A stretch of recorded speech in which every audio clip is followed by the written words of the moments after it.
নমস্কার বন্ধুগণ, আশা করি আপনারা সকলেই খুব ভালো আছেন। দেবযানীস কোজি কর্নারের নতুন একটি ব্লগে আপনাদের স্বাগত জানাই। অনেকটা শক্তি আর সাহস সঞ্চয় করে আজকের ভিডিওটা এডিট করতে বসলাম। বেশ কিছুদিন আগে বিকেলবেলা এই ভিডিওটা শ্যুট করেছিলাম, আর ওই দিন বিকেল থেকেই ব্লগটা স্টার্ট করেছিলাম। এখন আপনারা হয়তো ভাবছেন যে 5-6 দিন হয়ে গেল কোনো ভিডিও দিইনি, আবার এই ভিডিওটা দিয়ে এত কথা বলছি। কারণ হচ্ছে একটাই, মানুষের জীবনে ওঠা পড়া লেগেই থাকে। তো বেশ কিছুদিন ধরেই এটা চলছিল, আর আমি কিন্তু আজকেও ভিডিওটা এডিট করতে বসে শিওর ছিলাম না যে এটাকে আমি কমপ্লিট করতে পারবো। তো যাই হোক, মোটামুটি ভগবান চেয়েছেন, তাই ভিডিওটা আজকে এডিট কোনোভাবে কমপ্লিট করেছি। আশা করছি দুশ্চিন্তার মেঘ কেটে গিয়ে আবারও আশার আলো ফুটবে, সব ঠিক হয়ে যাবে।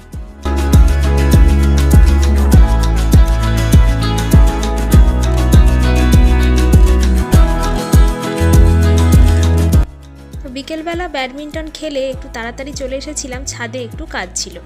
কাজ বলতে এই যে বালতিটা দেখছেন, এর মধ্যে প্রতিদিনকার আনাজের খোসা বা যা কিচেন ওয়েস্ট বার হয় সবটা জমিয়ে রেখে দিয়ে জল দিয়ে রেখেছিলাম।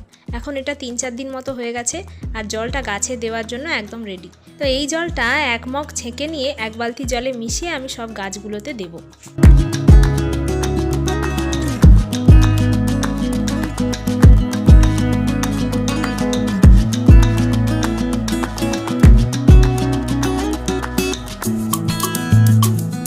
কিচেন ওয়েস্ট থেকে তৈরি করা এই জল গাছকে অনেক সমৃদ্ধ করে, অনবদ্য একটা খাবার হিসেবে দেওয়া হয় গাছে। তো শীত গ্রীষ্ম মিলিয়ে যে কতগুলো গাছ ছিল সবগুলোতেই আমি জলটা দিয়েছি।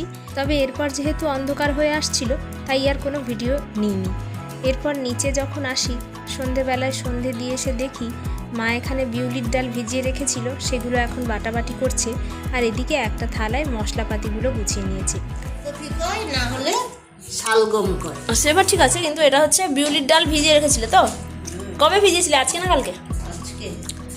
ও, আজকে ভিজাতেই হয়ে গেল, সারা সকালে ভিজিয়েছিলে? যাই হোক, মোটামুটি একবেলা ভিজালেই হবে, তাই তো? এবারে এটা আলাদা বাটা হয়েছে, এটা আলাদা বাটা হয়েছে। এটা মূলো দিয়ে বাটা হয়েছে, আর এটা শালগম মানে ওলকপি বা শালগম দিয়ে বাটা হয়েছে। এই যে ওলকপি, এই যে, আর এগুলো হচ্ছে মশলাপাতি। ওলকপি দেখছো? হ্যাঁ, আর এগুলো হচ্ছে মশলাপাতি। তো এই আদাটা কিসে দিবে? আদাটা যেটা মশলা বড়ি হবে সেটা শুধু আদা দিয়ে হবে। বিউলির ডালটা বাটতে গেলে কিন্তু মিক্সির মধ্যে বসে যায়, খুব ভালোভাবে বাটা যায় না, আর চটচটে একটা ভাব থাকে, তাই বারবার মিক্সিটাকে বন্ধ করে চামচ দিয়ে নেড়ে নিতে হয়। বেশি জলও ব্যবহার করা যাবে না, তাই মা বিউলির ডাল বাটার সময় একটাতে মূলো দিয়ে বেটেছে, আর একটাতে ওলকপি বা শালগম দিয়ে। এগুলো দিয়ে বাটলে কিন্তু জলের অভাবটাও পূরণ হয়ে যায়, তাই এক্সট্রা করে আর জল লাগে না। আর এখানে যে বাটির মধ্যে সাদা মতো পেস্টটা দেখছেন, এতে চাল, বিউলির ডাল, নারকোল সব একসাথে বাটা রয়েছে, পরিমাণ মতো লবণও মেশানো রয়েছে। তো এটা এখন একটু ঘন আছে, একে জল দিয়ে আরও একটুখানি পাতলা করে নিতে হবে। যেমন করে সরু চাকলি পিঠে তৈরি হয়, এটা দিয়েও সেগুলোই বানাবো। রাতের খাবারে আজ এগুলোই থাকবে।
চলুন, মোটামুটি রান্নাবান্না কমপ্লিট। এগুলো দিয়েই আজকে আমাদের রাতের খাওয়া দাওয়া হবে। পরের দিন সকালে 1 কাপ করে সবার জন্য চা নিয়ে চলে এলাম ছাদে। মা এখানে বিউলির ডাল বাটা মশলাপাতি সমস্ত নিয়ে চলে এসেছে, এই যে দেখছেন। আগের দিন রাতে যেহেতু ডাল বাটাবাটির ঝামেলা শেষ, তো আজ সকালেই বড়িটা দিয়ে দেওয়া হবে। তো এখানে বড়ি পাটাটাও মা রেডি করে নিচ্ছে। এখন চাটা খেয়ে পটপট আমরা বড়িগুলো দিয়ে দেব।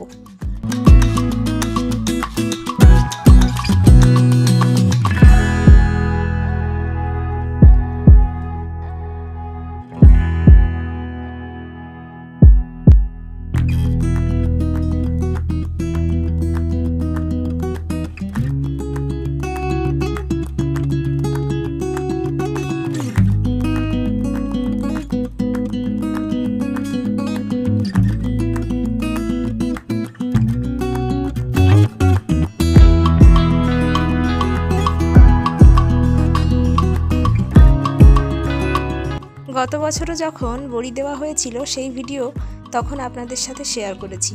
আর এইবার যখন মাকে বড়ির কথা বললাম তখন মা বলল আর কটা দিন যাক। এই করে করে শীতের শেষের দিকেই আমাদের বাড়িতে এই বছর বড়িগুলো দেওয়া হলো।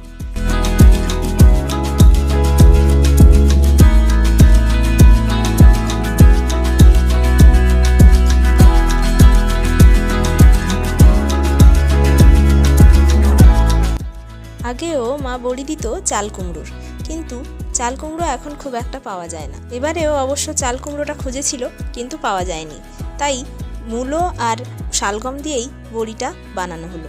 চলুন তাহলে এই যে বড়ি পাটাটা দেখছেন এটাকে মা বাড়িতেই হাতে তৈরি করেছিল, আর এখন এটার মধ্যে সর্ষের তেল একটু ঘষে নিচ্ছি ভালোভাবে। এরপরে বড়ি দেওয়া কিন্তু স্টার্ট হয়ে যাবে। একটু দিলে তো তিনজন মিলে তুলবো দিয়া, তিনজন মিলে করবো, একবার চেষ্টা করবো। না না, চেষ্টা একদম ঘাটাঘাটি করবি না। আবার আমি একবার না বলেছি না। আচ্ছা ঘুরি যাবে এরকম, আমার কি আর হাত জোর আছে? আর কি ঘুরানো দরকার? বন্ধ করি ভিডিওটা। শুভময় চেষ্টা করি পাঁচড়া হিচে করবো। তাহলে তো বসবে। জোর হাত একবারে করতে হবে। আমি তেলটা আর ই করি।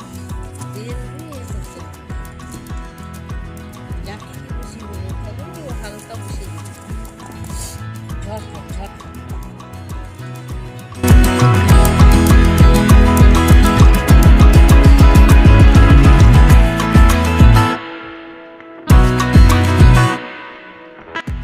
তুমি তো কম দিয়ে দিলে হবে কিরকম, মানে কম দিয়ে দিয়েছে হবে নি সেই কমে সেরকম করিস না, তুমি কম দিয়ে দিয়েছো। ঘাট নি রে, ও এগুলো নষ্ট, কত পয়সার জিনিস, এক ফোঁটাও নষ্ট হলে প্রচুর গায়ে লাগে। ও বাতাসের জন্য আমি একে উঁচু করে দিলে কেন না, এটা একটু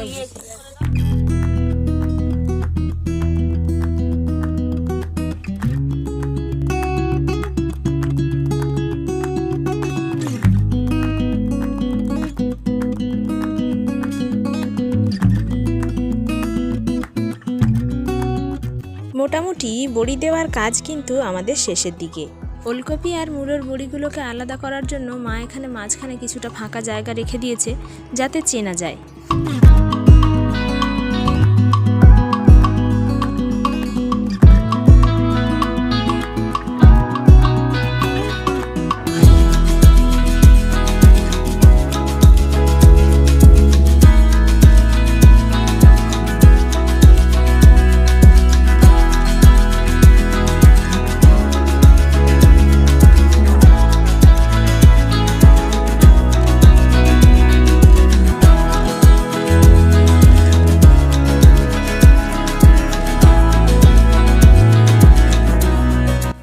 বড়ি দেওয়ার জায়গাটা একটু শর্ট পড়েছিল, তার জন্যই এখন কুলোটাকেও ধুয়ে নিচ্ছি। এটাতেও মা কিছুটা বড়ি দিয়ে দেবে। একটা বালতির মধ্যে বিউলির ডাল ধোয়া জল মা রেখেছিল, সেগুলোকে নষ্ট না করে সব গাছগুলোর গোড়ায় একটু একটু করে দিয়ে দিচ্ছি। সকাল থেকে রোদও আজকে ভালোই উঠেছে, তাই জলের সাথে মিশিয়ে মিশিয়ে মোটামুটি সমস্ত গাছগুলোতে দিয়েছি। শীতের সমস্ত গাছগুলোতে কুঁড়ি ভর্তি, দু একদিনের মধ্যেই ফুল ফুটে যাবে। অবশ্য এই ভিডিওটা কয়েকদিন আগের, নেক্সট ভিডিওতে আপনাদের আপডেট অবশ্যই দেব। চলুন তাহলে আজকের ভিডিওটা এখানেই শেষ করছি। খুব শিগগির দেখা হচ্ছে নতুন একটা ভিডিও নিয়ে। ততক্ষণ আপনারা সকলেই ভালো থাকবেন, সুস্থ থাকবেন, সাবধানে থাকবেন। আজকের ভিডিওটা ভালো লাগলে ভিডিওটাতে একটা লাইক করে দেবেন, আর দেবজানিস কোজি কর্নার ইউটিউব চ্যানেলটাকে সাবস্ক্রাইব করে সাপোর্ট করবেন। আপনারা চাইলে আমাকে ফেসবুক আর ইনস্টাগ্রামেও ফলো করে নিতে পারেন, আইডিগুলো ডেসক্রিপশন বক্সে দেওয়া রইল। চলুন তাহলে আজকের মতো আসি, নতুন ভিডিওতে আবারও দেখা হচ্ছে। ধন্যবাদ।